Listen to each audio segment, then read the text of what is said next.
Bem, queridos, neste terceiro bloco do nosso estudo sobre cristianismo reformador, nós estamos estudando sobre a fé cristã como luzeiro para o mundo, né? O Senhor Jesus diz: vós sois o sal da terra, que foi o tema que nós colocamos para o segundo bloco, e sois a luz do mundo. E particularmente sobre este tema, nós temos visto os grandes desafios do cristianismo no mundo contemporâneo, diante dos grandes blocos. Na semana passada, nós tivemos o privilégio de estudarmos sobre o desafio do Islã. Eu anunciei ao final do nosso estudo um recorte que acaba sendo um subsegmento daquele tema, mas que toca e que pelo o material do cristianismo reformacional, né, como é proposto aqui que nós estamos estudando, tem um capítulo à parte, que é precisamente como que nós olhamos para os cristãos escondidos, né? O que é esta realidade dos cristãos escondidos? Bem, para nós definirmos bem, este assunto tem sido estudado de forma mais específica, com uma preocupação um tanto quanto recentemente. Tem cerca de 40 anos que está se estudando isso na missiologia, desde a década de 1980, ao considerar a realidade cristã em países de predominância muçulmana. Missiólogos estudaram sobre como comunicar a fé de uma forma mais eficaz e mais pessoal, diferente da abordagem que historicamente marcou a aproximação do cristianismo para com o islamismo, que sempre foi um tom mais de tensão, de fricção e até mesmo bélico. Nós nos lembramos das cruzadas, que tinham dois grandes grupos civilizacionais e religiosos também, o mundo ocidental europeu cristão, o mundo oriental muçulmano, no Oriente Médio, basicamente, o encontro destes dois grupos. Isto marcou profundamente a relação entre Oriente e Ocidente, entre muçulmanos e cristãos, que tem historicamente se estranhado. Diferentemente da relação com o judaísmo, embora hoje nós vejamos as notícias e vemos muitos dos conflitos árabe-israelenses, a verdade é que a maior parte da história do povo judeu não foi de tensão com o mundo árabe e com os muçulmanos. Entre outros motivos, porque a própria religião judaica não é uma religião de natureza missionária. Em outras palavras, o judaísmo não tem o arrobo de querer alcançar o mundo para Jeová. Há uma compreensão mais de que são eleitos de Deus, um povo de Deus, e uma visão mais fechada dentro do próprio grupo. O que faz com que, ao se relacionar com outros segmentos que vêm da tradição judaico-cristã ou da tradição monoteísta, na sequência cristianismo e depois islamismo, historicamente nunca houve uma competição. Houve tensões, sim, nós sabemos ao longo da história, tensões dos judeus com os cristãos, na época da perseguição, da Inquisição. Muitos cristãos acabaram pressionando os judeus foram perseguidos pela Europa, muitos fugiram para o novo mundo, né? O novo continente, o continente americano aqui, sob a capa de cristãos, os chamados cristãos novos, pessoas que forjaram uma certa conversão ao cristianismo para conseguir sobreviver e não serem perseguidos e condenados. Da mesma forma, ocorreu com o mundo muçulmano também, né? Judeus conviveram com muçulmanos durante muito tempo. Essa tensão se torna mais aguda e belicosa com a criação do Estado de Israel, o surgimento do movimento sionista e o conflito e a disputa de terra na região da Cisjordânia entre os palestinos. Então, de lá para cá, essa tensão tem sido acirrada, mas ela se reveste muito mais de uma tensão político-geográfica, de disputa de território, do que precisamente uma disputa religiosa. Se nós não formos tão inocentes assim na avaliação dos discursos, nós vamos perceber que não é incomum você ter um discurso religioso elaborado para convencer pessoas religiosas a entrarem na disputa e na pauta, quando na verdade as razões e os motivos mais profundos não são religiosos, mas são políticos, são de primazia sobre os outros. Bem, esta realidade nós conseguimos perceber desde sempre na história da humanidade. Eu leio um texto bíblico para a nossa instrução, que está no Evangelho segundo João, capítulo de número 9, versículo de número 22. João 9, 22.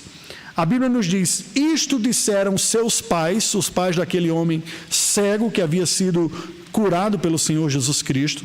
E isto disseram seus pais porque estavam com medo dos judeus, pois estes já haviam assentado que se alguém confessasse ser Jesus o Cristo, fosse expulso da sinagoga.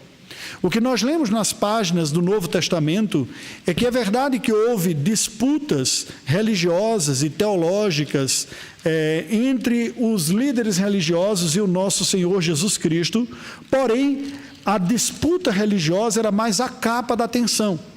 A bem da verdade, o texto sagrado nos diz no final do Sermão do Monte, Mateus capítulo 7, versículos 28 e 29, Mateus 7, 28 e 29, o seguinte: quando Jesus acabou de proferir estas palavras, estavam as multidões maravilhadas da sua doutrina, porque ele as ensinava como quem tem autoridade e não como os escribas. Ou seja, a palavra do Senhor nos diz que a palavra de Cristo era uma palavra cheia de autoridade. Claro, ele era o próprio Deus encarnado, então ele falava com propriedade. O que vinha da parte do Senhor era precisamente a verdade nos seus lábios. No entanto, as pessoas que o ouviam não tinham como combater todo o conteúdo bíblico e profundo e mais o carisma que Cristo exercia sobre as populações. O texto dos evangelhos nos diz em várias ocasiões que os religiosos ficaram como que enciumados, e diz, porque a multidão o segue. E muitas vezes usando termos pejorativos, dizendo que sabe esse populacho das coisas de Deus. Então vocês percebem que em contextos assim, o discurso religioso são na verdade uma verdadeira desculpa para esconder as motivações políticas por trás daqueles que estavam enciumados. Nada mudou na história da humanidade. Até hoje, esse efeito colateral do pecado está presente nos segmentos religiosos, sejam eles quais forem. Mesmo em alguns arraiais próximos a nós, nós percebemos discursos religiosos que são uma justificativa para ganhar adesão popular, escondendo e mascarando outras motivações. Bem, hoje à noite gostaria de refletir com vocês sobre estes ambientes hostis à fé cristã. Lugares do mundo, mais especificamente sob o pano de fundo islâmico, mas não exclusivamente, há outros segmentos históricos, religiosos, culturais e geográficos que também impõem um limite, uma restrição muito grande à presença da igreja e à presença cristã, que fez com que, como eu falei, nas décadas recentes, de 40 anos para cá, até mesmo missiólogos e missionários vieram a pensar, não há uma maneira menos conflituosa de levar o evangelho a outras pessoas, uma maneira menos agressiva e que exija menos recortes, e aqui nós entramos num debate profundo.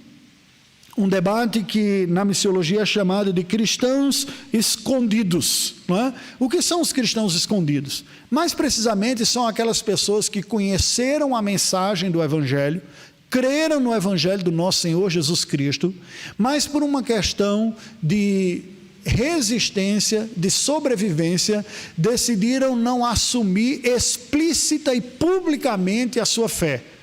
O compartilhar da fé e o identificar-se como cristãos foi usado no sentido mais restrito para pessoas de maior confiança. E aqui começam as tensões e até mesmo as dificuldades. É possível alguém ser verdadeiramente cristão e não assumir publicamente a sua fé? É possível que isso ocorra? Bem, nós vamos ver que isso não é um privilégio destes irmãos que vivem em um contexto muçulmano contemporâneo. Isso já estava presente com semelhantes ameaças e semelhantes respostas lá no primeiro século, no meio do contexto judaico. Veja o que nos diz a palavra do Senhor no Evangelho segundo João, capítulo 3. Evangelho de João, capítulo 3, versículo 2, falando sobre Nicodemos, né?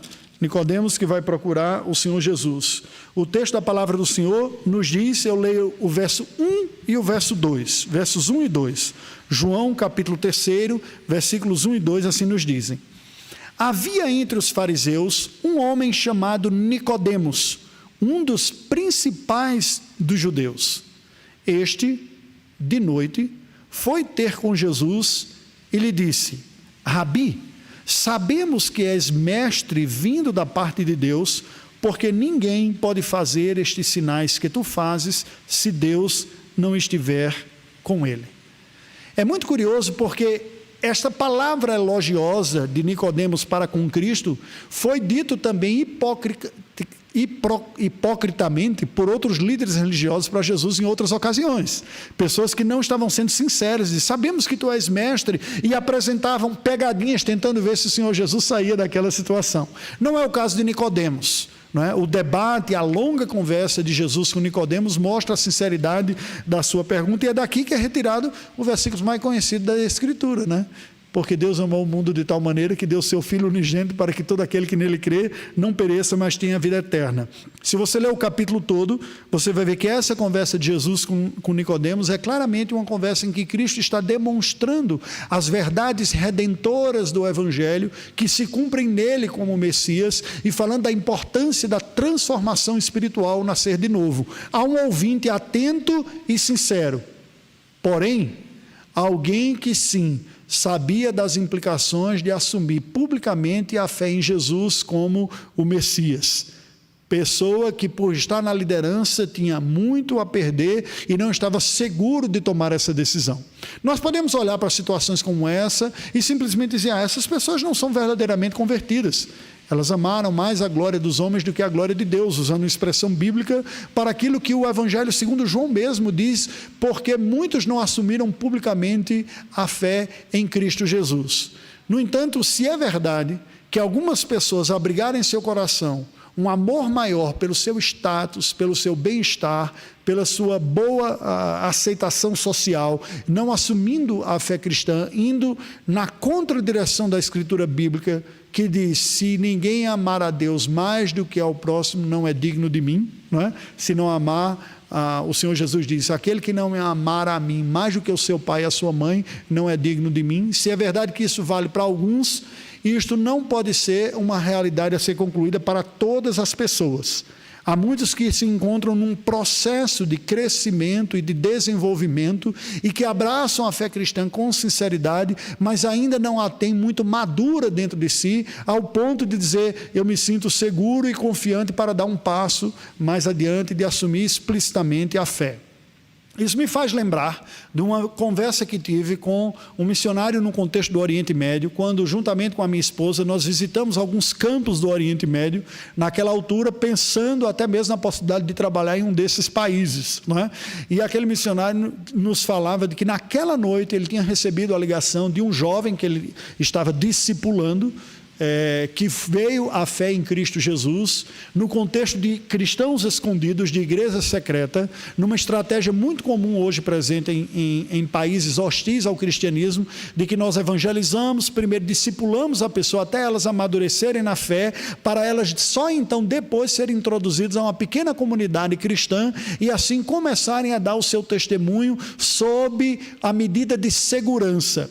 E a pessoa estava empolgada e diz, olha, eu quero falar para os outros de Jesus, porque agora eu conheço como Salvador. E o que o missionário disse naquela ocasião foi o seguinte, calma, se você for para a praça pública, como você está dizendo agora, para falar de Jesus Cristo, provavelmente você só vai dar um sermão na sua vida, e não vai dar mais nenhum outro, porque vai acabar.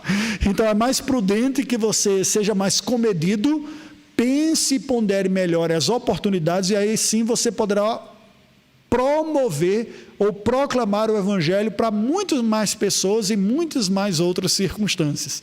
Veja que a questão não é tão simples de ser resolvida assim. Foi com uma certa dificuldade que ele até conseguiu convencer aquele jovem a aguardar a ocasião mais oportuna para anunciar a sua fé a outras pessoas. Em geral, o que é dito nesse contexto é que os cristãos devem procurar as ocasiões das aberturas.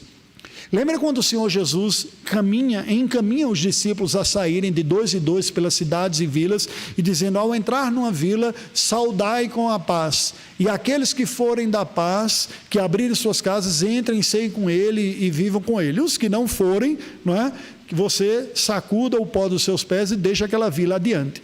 Há um princípio bíblico aqui com relação à proclamação do Evangelho, é que a sensibilidade que nós devemos ter e a sabedoria de investir e semear nos lugares em que a graça divina está mostrando acolhimento, e não ficar insistindo em pontos em que há rejeição.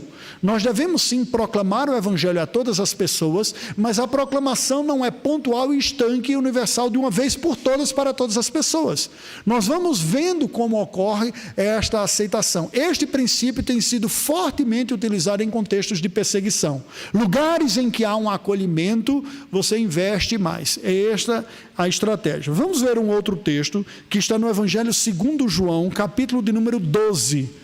Evangelho segundo João, capítulo de número 12, versículo de número 42. João 12, 42, que nos mostra precisamente, 42 e 43, o que nós acabamos de citar. João 12, 42 e 43.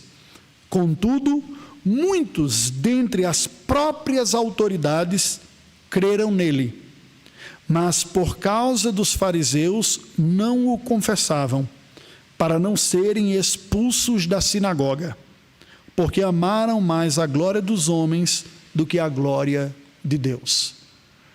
Veja que claramente esses textos bíblicos nos mostram que pessoas que estavam até convencidas teologicamente de que Jesus era o Messias, não o declararam publicamente, porque amaram mais os benefícios de sua posição religiosa e social do que o opróbrio, como diz o texto de Hebreus, de serem seguidores de Cristo Jesus. Uma situação extremamente difícil, não é? Vamos um pouco mais adiante, agora no final do Evangelho segundo João, João capítulo 19, João capítulo 19, e eu estou trazendo todas essas situações só para os irmãos entenderem a complexidade que é lidar com uma circunstância de hostilidade explícita àqueles que professam a fé em Cristo Jesus. E com isso eu estou convidando você a ser um pouco mais cuidadoso na avaliação espiritual das respostas que as pessoas dão. Nós nem sempre temos que tomar todo o receio de declarar como sendo ausência de fé verdadeira, e nem sempre devemos tomar toda rapidez em proclamar como segurança. De uma forma estranha, algumas pessoas podem querer até o sofrimento. Eu vou abordar isso um pouquinho mais adiante. João 19, versículo 38 adiante. 38 e 39. Olha que curioso. 38 e 39. Depois disto, após a morte de Jesus, José de Arimateia, que era discípulo de Jesus. Veja que a Bíblia diz explicitamente que José de Arimateia era o quê? Discípulo. Ele não diz simplesmente um crente, esse termo genérico, né? Era discípulo, era um seguidor de Jesus. Agora olha o curioso, como o versículo continua. Ainda que ocultamente, pelo receio que tinha dos judeus, rogou a Pilatos que lhe permitisse tirar o corpo de Jesus. Pilatos lhe o permitiu.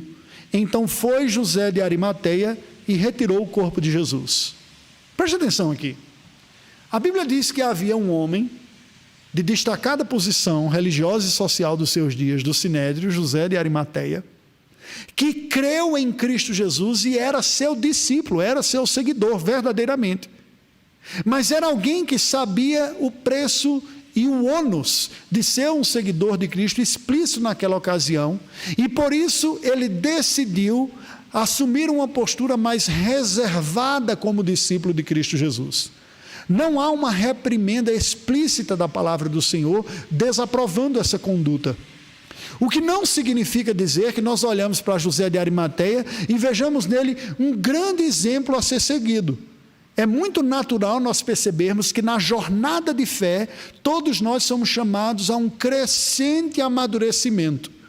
José de Arimateia era verdadeiro discípulo de Cristo, mas ainda lhe faltava maturidade para assumir essa identidade de uma forma mais explícita, por um lado. Por outro lado, havia uma medida de sensibilidade diplomática e sabedoria política neste sentido, de saber ocupar um bom espaço na arena pública. Me faz lembrar agora o discurso que foi dado pelo nosso irmão que assumiu a última cadeira no Supremo Tribunal Federal. Explicitamente assume a sua posição como cristão, mas ele diz: eu julgarei conforme a Constituição brasileira, dado o ambiente hostil de questionamento de relação entre fé e atuação profissional no judiciário que há em nosso país. Para a fé cristã, não há incompatibilidade disso. O Senhor Jesus nos ensinou: dai a Deus o que é de Deus e a César o que é de César. Não é? No entanto, há um ambiente muito tenso e difícil e desconfiado em nossos dias. José de Arimateia fez a leitura desta ocasião. Agora olha o que diz o texto seguinte, o versículo seguinte, João 19:39. E também Nicodemos, aquele que anteriormente viera ter com Jesus à noite, foi levando cerca de 100 libras de um composto de mirra e aloés. Veja que João faz menção ao texto que nós limos lá no início da história do ministério de Cristo Jesus, quando ele bateu aquele papo com Cristo. Ele diz: aquele que veio escondido, ele não abandonou, mas ele veio também e foi prestar as devidas honras, segundo o cerimonial de cuidado de mortos do judaísmo, com Cristo.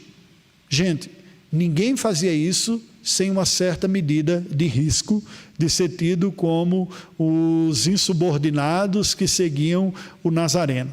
Percebe? É verdade que estas pessoas não assumiram aquela postura absolutamente explícita e aberta de anúncio da palavra de Deus, pagando todo o preço. Mas veja, necessariamente isso não é virtude. Eu lhe convido a ir agora para o livro de Atos dos Apóstolos, capítulo 9, o capítulo que nos narra a conversão de Saulo.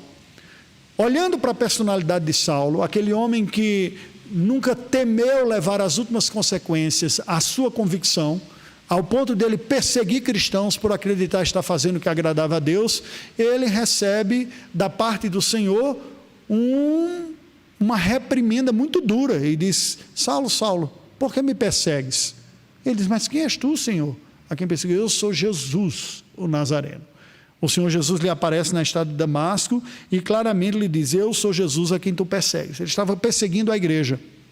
Paulo então imediatamente converte-se, reconhece Cristo como Senhor e Salvador e não perde tempo. Ainda em Damasco, ele já começa a pregar a palavra de Deus desta forma explícita, aberta e sem medir muitas vezes as consequências do risco e até mesmo da produtividade da sua pregação. Resultado, ele tem que fugir num cesto, escondido.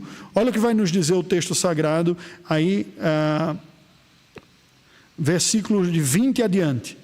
E logo pregava nas sinagogas a Jesus, afirmando que este é o Filho de Deus. Ora, todos os que o ouviam estavam atônitos e diziam: não é este que exterminava em Jerusalém os que invocavam o nome de Jesus, e para aqui veio precisamente com o fim de os levar amarrados aos principais sacerdotes?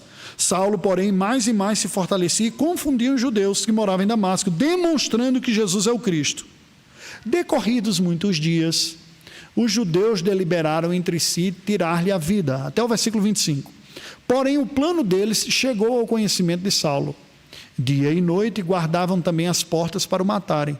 Mas os seus discípulos tomaram-no de noite e, colocando-o num cesto, desceram-no pela muralha. O que é mais curioso, queridos, é nós percebermos, entre os versículos seguintes, que vamos ler também agora, de 26 a 30, como o ambiente hostil à fé cristã levou a igreja e ao apóstolo Paulo a terem posturas diferentes em como assumir publicamente a sua fé e como divulgar a sua fé. Olha o que o texto diz, continuando, Atos 9, de 26 a 30.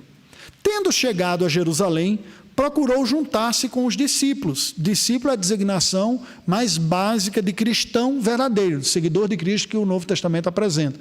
Só no capítulo 11 é que vem chamar de cristãos. Até aqui eles são discípulos, seguidores de Cristo. Todos, porém, o temiam, não acreditando que ele fosse discípulo. Mas Barnabé, tomando-o consigo, levou-o aos apóstolos e contou-lhes como ele vira o Senhor no caminho e como este lhe falara e como em Damasco pregara ousadamente em nome de Jesus. O que é que Barnabé fez aqui? Está defendendo Paulo com dizer, gente, ele é convertido de verdade. Ele perseguiu a igreja antes, mas agora ele tem dado provas de uma verdadeira conversão porque ele está correndo riscos. Lá em Damasco mesmo ele precisou ir fugido porque ele estava pregando que Jesus era o Senhor. Como a igreja reagiu a isso? Olha o que nos diz os versículos seguintes. Estava com eles em Jerusalém, entrando e saindo, pregando ousadamente em nome do Senhor. Verso 29. Falava e discutia com os helenistas, mas eles procuravam tirar-lhe a vida. Verso 30. Tendo, porém, isto chegado ao conhecimento dos irmãos, levaram-no até Cesareia e dali o enviaram para Tarso. Vocês percebem o que está acontecendo aqui? O que a igreja falou foi o seguinte: Paulo, rapaz, a gente sabe que você converteu, conhecemos vocês aí desde quando você não era cristão, como você é dedicado e você leva até as últimas consequências que você acredita, só que está sendo improdutivo agora. Nós acabamos de sepultar um diácono que foi martirizado, apedrejado aqui, você fazia parte daquele momento. A situação está tensa. É preciso ter sabedoria, ver a melhor forma e o melhor momento de anunciar o Evangelho. Você está muito afoito. Você está olhando toda ocasião como ocasião para pregar e entrando em disputas que está tenso. Olha, acalma um pouco, esfria a cabeça, vai lá para Tarso, vai para a sua cidade, fica lá até amadurecer um pouco mais e quando a gente precisar a gente chama você. Foi isso que ocorreu. Veja, a própria igreja cristã não está dizendo que é errado pregar o Evangelho e não está também louvando o apóstolo Paulo, como dizer, esse daí não tem mesmo medo da morte. Está dizendo o seguinte, é preciso haver uma medida de prudência. Mas isso não está no conteúdo da nossa fé cristã. O Senhor Jesus disse, olha, não lance pérolas aos porcos. Não pegue o precioso tesouro da Escritura e fique insistindo quando ele está sendo escarnecido. É verdade que aqueles que creem em Cristo não podem esconder a sua identidade, mas ninguém é chamado por Deus para colocar a cabeça na guilhotina. O martírio não é alguma coisa que as pessoas possam escolher. Na fé cristã bíblica, presta atenção, não estou dizendo na tradição da igreja, na fé cristã bíblica, o martírio não é uma escolha. Não há suicidas em nome da fé. Não há homem-bomba na palavra do Senhor cristã. Se você puder preservar a sua vida, preserve, ela é preciosa. Você não pode negar a Cristo, mas tem que entender as ocasiões apropriadas da fala. É verdade que a Bíblia diz para nós falarmos a tempo e fora de tempo, mas também diz que a nossa palavra deve ser sob medida, bem temperada. Há ocasiões. O que nós percebemos desse Paulo que vai depois amadurecendo, depois quando ele volta para a igreja de Antioquia e vai falar, ele apresenta o discurso de acordo com a realidade do grupo que está não adaptando o evangelho, mas tornando claro mediante as circunstâncias que lhes são dadas. Quando ele fala nas sinagogas, ele procura demonstrar que Jesus é o Messias. Esse é o ponto que a gente vai retomar aqui. É você anunciar o Cristo bíblico a partir do ponto onde as pessoas estão, e não a partir do ponto de onde você está. Quando Paulo fala do cristianismo e de Cristo para um ambiente pagão, ele não começa com as Escrituras porque as pessoas não tinham as Escrituras. E não fala do Messias porque as pessoas não tinham esse conceito. Ele começa da criação universal. da visão geral de Deus e apresenta o Cristo a partir disso daí. Este é o ponto. Veja que o próprio Paulo, quando vai escrever sobre a ideia do martírio, em 1 Coríntios 13, ele nos diz o seguinte, presta atenção, 1 Coríntios 13, versículos 1 e 2, mais precisamente o versículo número 3, 1 Coríntios 13, eu vou no 3 diretamente, diz assim: e ainda que eu distribua todos os meus bens entre os pobres, e ainda que entregue o meu próprio corpo para ser queimado, se não tiver amor, nada disso me aproveitará. Olha aqui para mim. Não seria bem mais fácil a gente imaginar que uma pessoa tem uma fé verdadeira em Cristo Jesus, se ela está disposta a doar todos os seus bens para o outro? Dizer, aquele converteu de verdade, né? Como Zaqueu, que o Senhor Jesus diz, verdadeiramente entrou salvação nesta casa aqui, não é? No entanto, a perspicácia de Paulo a este respeito, claro, Jesus conhecia o coração de Zaqueu e sabia que aquele altruísmo de Zaqueu fora fruto de verdadeira conversão. Mas Paulo, que já lidou com motivações equivocadas, embora sinceridade de consciência na sua própria vida, achando que estava fazendo certo e fazendo errado, ele nos apresenta uma visão mais crítica, não sejamos superficiais. Ele diz, é possível alguém distribuir todos os bens, mas sem que isso expresse verdadeira conversão, amor verdadeiro a Deus e ao próximo, uma espécie de barganha espiritual com Deus. Senhor, eu dei tudo, agora o Senhor me dá a salvação de troca, uma busca de compra. Estes dias que nós estamos vivendo, há algumas comunidades religiosas por aí que fazem isso. Há pessoas que procuram a bênção de Deus na base da barganha. Eu vendo meu carro, vendo a minha casa, eu dou, investindo, esperando receber, mas em troca. Isso não tem nada a ver com o evangelho bíblico. Vocês lembram também aqui da fala dos apóstolos para Ananias e Safira, conforme está descrito lá no livro de Atos dos Apóstolos, no início de Atos dos Apóstolos. Vejamos, Atos capítulo 5, eu vou voltar para 1 Coríntios 13 aqui, Atos capítulo 5, versículo de número 3 e 4, Pedro falando com Ananias, Atos 5, versículos 3 e 4, então disse Pedro, Ananias, por que encheu Satanás teu coração, para que mentisses ao Espírito Santo, reservando parte do valor do campo, conservando-o porventura não seria teu, e vendido não estaria em teu poder? Como, pois, assentaste no coração este desígnio, não mentiste aos homens, mas a Deus. O que é que Pedro está descrevendo aqui? O que Paulo está denunciando em Atos capítulo 3. É possível alguém se desfazer de um bem e isso não ser fruto de verdadeira fé. Ela ser uma aparência de fé verdadeira, que era o que Ananias e Safira queriam. Queriam ter o louvor do povo de que eles eram abnegados e eles esconderam uma parte. E o que Pedro está dizendo é o seguinte, você não precisava ter dado nada, não precisava ter dado uma única parte. O bem era seu, Deus lhe deu. Agora, vocês fizeram de conta porque vocês estavam mais interessados em aprovação dos homens do que de Deus. Mas de Deus ninguém foge. Os olhos de Deus tudo vê, e Ele vê a sua hipocrisia. Paulo, então, quando fala sobre isso em 1 Coríntios 13, vai dizer, continuando, e ainda que eu entregue o meu próprio corpo para ser queimado, se não tiver amor, nada disso me aproveitará. Preste atenção. Qual é a ideia aqui? É o mesmo raciocínio que ele falou antes. É possível que alguém demonstre profunda abnegação, que será tida pelas pessoas como grande sinal de fé, e nunca ter havido a verdadeira fé salvadora no coração. Mas está havendo uma espécie de sacrifício autorredentor. O que levou algumas pessoas na tradição cristã a subir longas escadarias ajoelhados em nome da sua fé, a fazer penitências longas, numa espécie de que eu me sacrifico para receber o benefício. Não é esse o caminho cristão. O sacrifício perfeito foi oferecido por Cristo. Então preste atenção, para fechar o ponto aqui. A medida do sacrifício não é a medida que vale para a gente atestar se a fé é verdadeira ou não. A própria fé tem um progresso. Ela começa sendo verdadeira e ela vai amadurecendo. E ao longo da jornada cristã, pessoas que tiveram a fé verdadeira, como Pedro, e que ficou morrendo de medo de sofrer as consequências e ser identificado como discípulo ao ponto de negar a Cristo. Significa que ele não era discípulo? Não era, mas significa que ele pecou, ele negou a Cristo. Há uma linha que é tênue, mas é diferente entre negar a Cristo e não explicitar em toda a ocasião, dado que a circunstância é hostil. A maior parte das perseguições que veio sobre os cristãos nos primeiros séculos, presta atenção, isso é dado histórico, se deu de uma forma muito simples. Os cristãos foram tidos em algum momento como pessoas perigosas, subversivas dentro do Império Romano. Mas não significava que o Império saiu à caça de cristãos o tempo todo, onde quer que houvesse.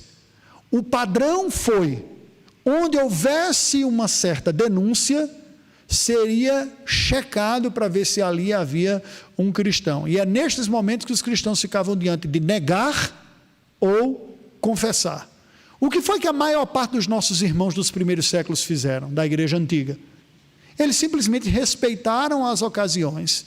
Eles não produziram, alguns produziram martírio, é verdade, os livros de história deixam isso atestado, mas a maioria ficou vivendo a sua vida cristã e olhando as ocasiões de oportunidade de testemunhar. Eles não estavam colocando a sua cabeça numa guilhotina, gritando aos quatro ventos, dizendo, eu sou cristão, pode me matar. Agora, quando havia uma denúncia, aí eles estavam diante daquela situação, eu nego ou eu confesso. Muitos que confessaram foram martirizados, foram mortos, foram executados. Alguns caíram na tentação de negar, protegendo sua própria pele, depois vieram arrependidos, pediram perdão a Deus, foram restaurados à comunhão da igreja. Mas uma boa parte manteve a ocasião do testemunho para as ocasiões apropriadas, para amigos, parentes, à medida que Deus abria as portas, quando o ambiente estava muito hostil, e quando estava diante de uma pressão, eles diziam, sim, eu sou cristão, correndo o risco da própria morte. Eu entendo que esse é um padrão apropriado para nós lermos a Escritura e entendermos o contexto de igreja secreta. Vamos ver mais duas outras passagens bíblicas que nos mostram agora, a partir do contexto da antiga aliança, como uma certa igreja secreta foi mantida. Primeiro livro dos Reis, período de apostasia, período em que uma boa parte da igreja do Antigo Testamento, o Israel, viveu fora dos caminhos da fé e havia uma perseguição para a verdadeira piedade. Capítulo 18, versículo de número 13. Isso. A fala de Obadias com Elias, não Obadias o profeta. A Bíblia diz no versículo número 3 que Obadias o mordomo. Versículos 3 e 4, depois eu lerei o 18. 1 Reis 18, só para situar aqui, versículos 3 e 4. Acabe chamou a Obadias, o mordomo. Obadias temia muito o Senhor, porque quando Jezabel exterminava os profetas do Senhor, Obadias tomou 100 profetas, e de 50 em 50 os escondeu numa cova e os sustentou com pão e água. Veja que coisa curiosa, né? A Bíblia registra a atitude desse homem como um cuidado para com os profetas de Deus, num ambiente hostil, num tempo de perseguição. Quer dizer, eu vou cuidar da vida desse povo. A Bíblia não diz que era para eles saírem no meio da rua dizendo, eu sou profeta de Yahvé, se quiser me matar, me mate. Havia um cuidado para com essas pessoas. O versículo 18, versículo de número 13, na conversa com Elias, veja que Obadias vai dizer, acaso não disseram a meu Senhor o que fiz, quando Jezabel matava os profetas do Senhor, como escondi 100 homens dos profetas do Senhor, de 50 em 50, numas covas, e os sustentei com pão e água? Irmãos, o que é que nós vemos aqui? Nós vemos alguém preocupado com a igreja de Deus, com pessoas da igreja de Deus, líderes, e diz, vamos cuidar da vida deles. Há um momento de profunda perseguição. Vamos cuidar da vida deles. E ele chegou a ser estratégico, dividindo em grupos de 50, porque se pegasse, não pegava todo mundo de uma vez só e executava tudo. Era em blocos. Sabe o que eu lembro? Eu lembro da atitude de alguns cristãos que enfrentaram o império nazista abrigando judeus em suas casas, o que era considerado crime, correndo risco de sua própria vida. Eles não eram obrigados a dizer, olha, aqui tem judeus. Veja, Eu não estou falando aqui que eles estavam com a fé verdadeira. O judaísmo ainda está preso nos modelos do Antigo Testamento.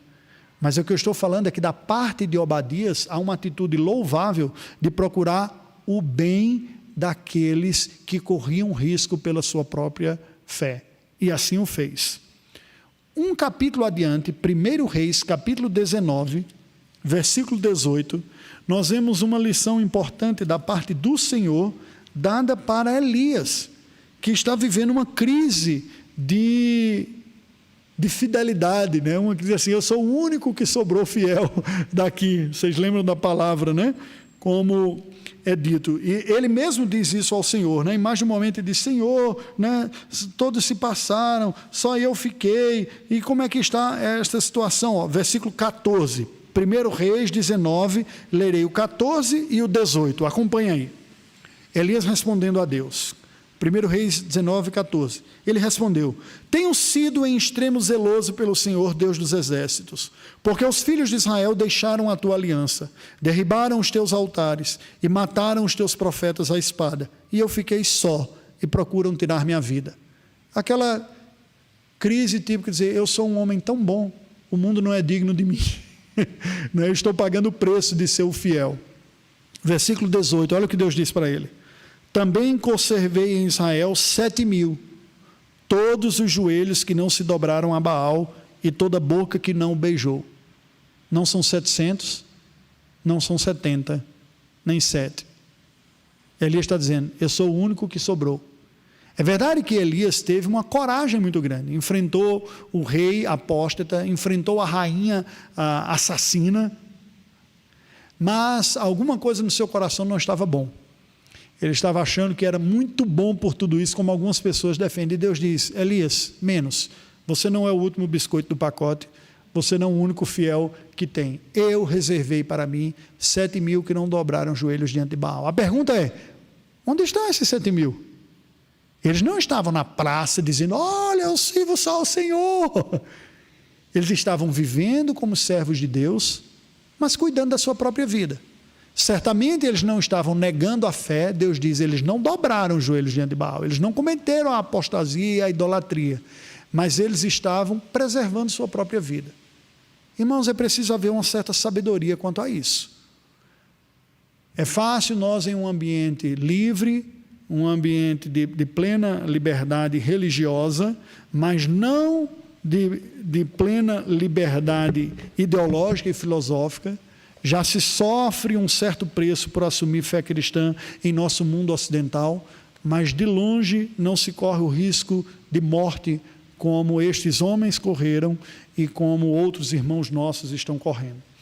Eu tive o privilégio de visitar campos restritos assim, como eu falei, até considerei em um dado momento ser campo de atuação missionário meu e de minha própria família.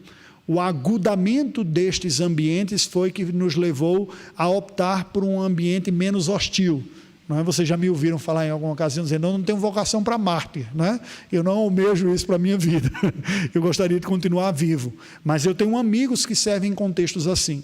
Estes contextos são marcados pela prudência, por entender a oportunidade, são marcados por um apoio ostensivo e necessário que nós precisamos dar a estes convertidos, a pessoas que pela confiança e pela liberdade que nos é dada, que a providência divina dá, de aproveitar as oportunidades para evangelizar e depois discipular, treinar essas pessoas para que permaneçam firmes na fé. Muitos deles aguardam as ocasiões oportunas para falar de Cristo para outras pessoas. O trabalho é mais a conta-gotas, ele é mais lento, porque não pode ser feito de uma forma muito explícita, sob o risco de você perder as próprias testemunhas, não é? E estas pessoas vão amadurecendo. Muitos, quando entram num contato de apresentar a sua fé a seus próprios parentes, acabam correndo o risco de morte e alguns são mortos.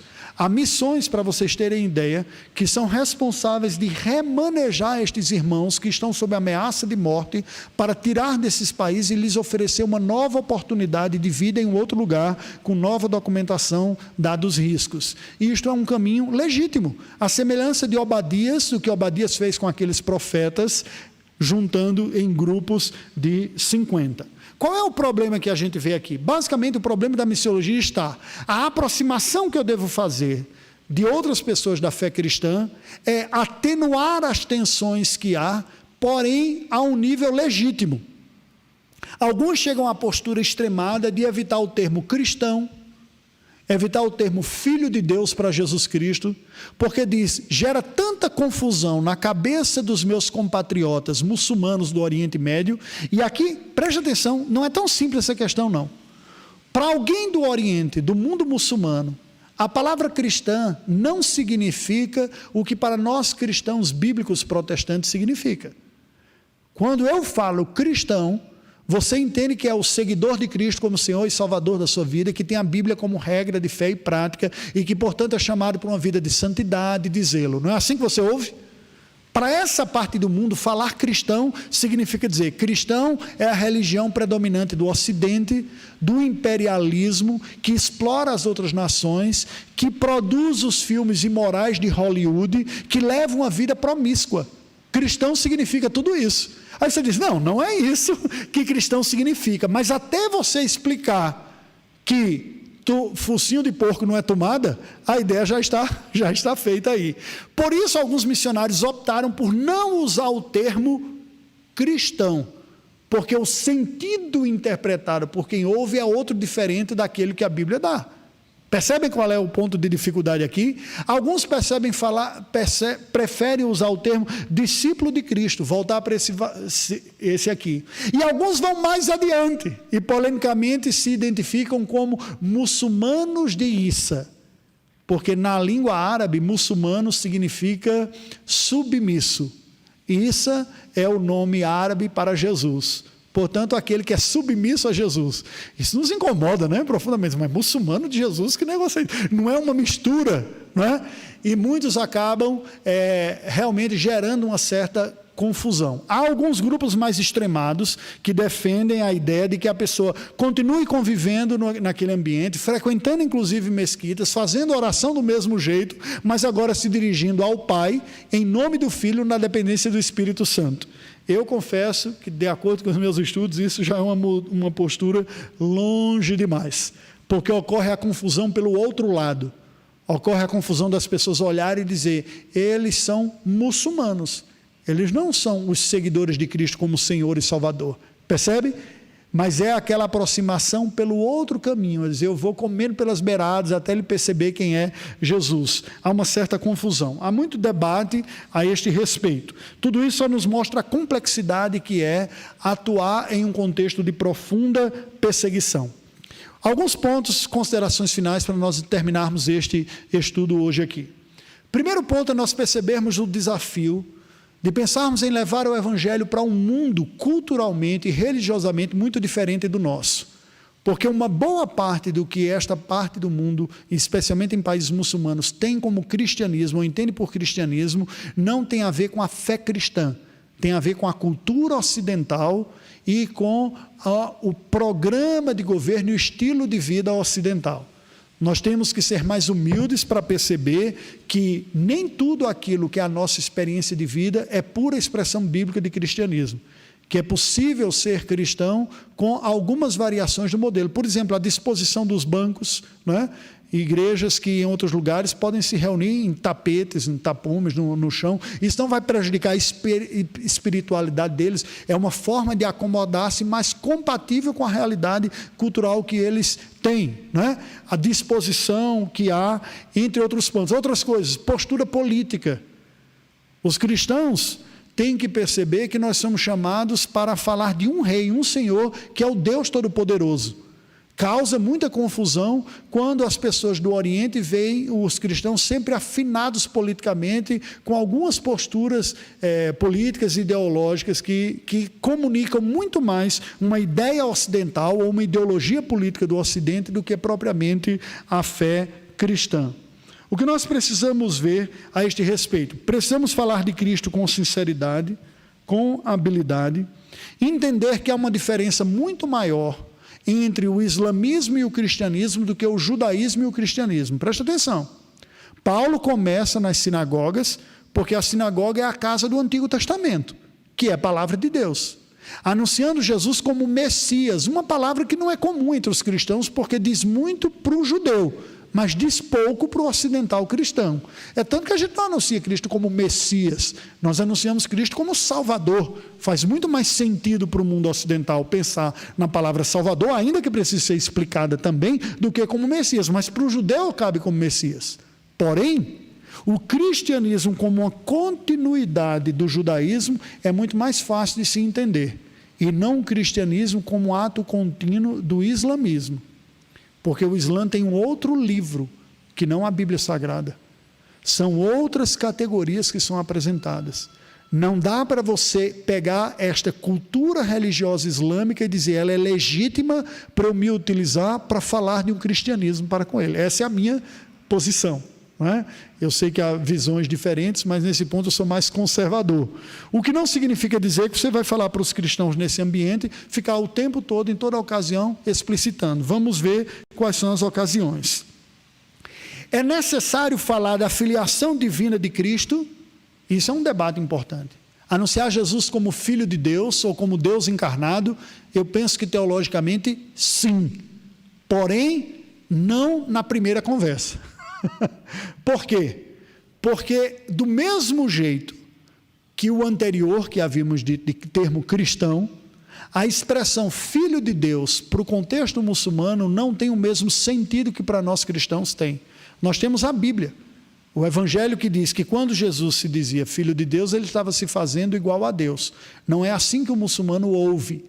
Ele ouve a ideia de filho como sendo a geração de um pai com a mãe. E se está chamando Deus de pai e Maria foi a mãe, na cabeça típica do muçulmano, Deus de alguma maneira teve um intercurso sexual com Maria, o que é uma blasfêmia e um absurdo. Então eles rejeitam o conceito de filho de Deus por não ter entendido a teologia cristã de filho de Deus.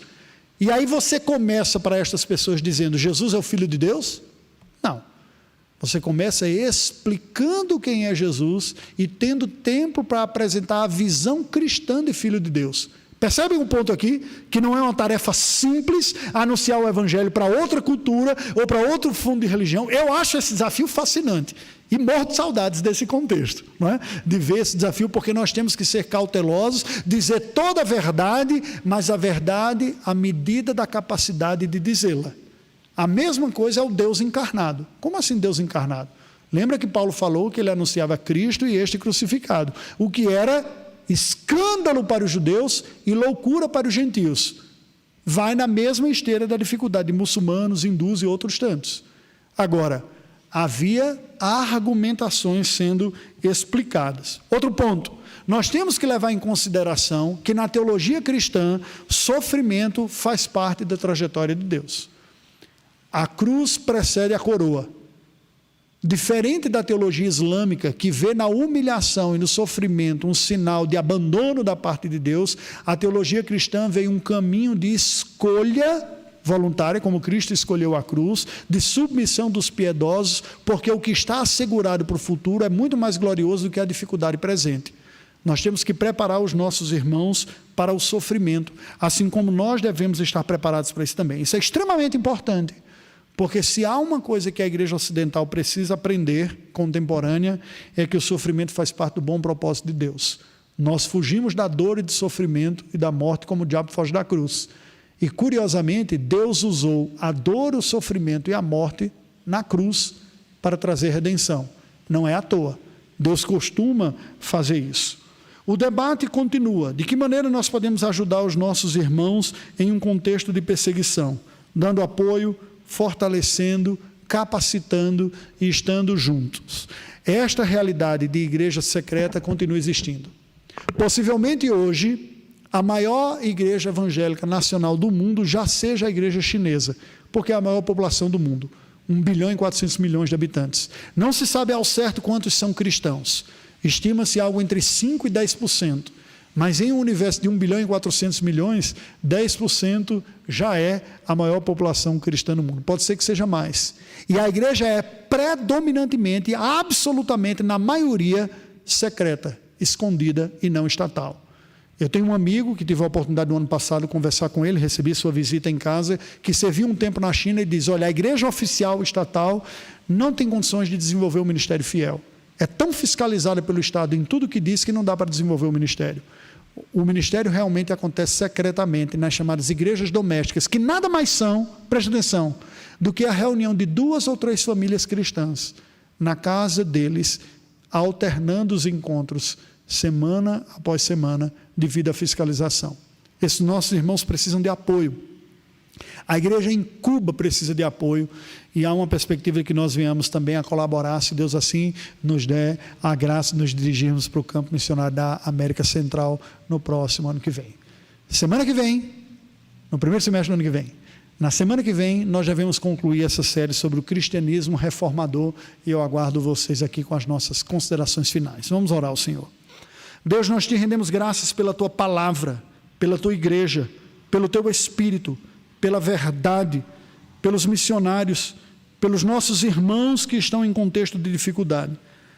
Fortaleça-lhes a fé e a convicção, que não retrocedam, que não neguem, mas que tenham sabedoria e prudência, avaliando as circunstâncias para saber as melhores ocasiões e como melhor comentar sobre a fé em Cristo Jesus. Pedimos pelo poder do teu Espírito sobre a tua igreja e que venha sobre nós também, como igreja ocidental, animando-nos a tomar parte no apoio e na expansão do teu reino, especialmente no meio em que a igreja tem pago o maior preço. Oramos em nome de Jesus. Amém. Que Deus nos abençoe, queridos.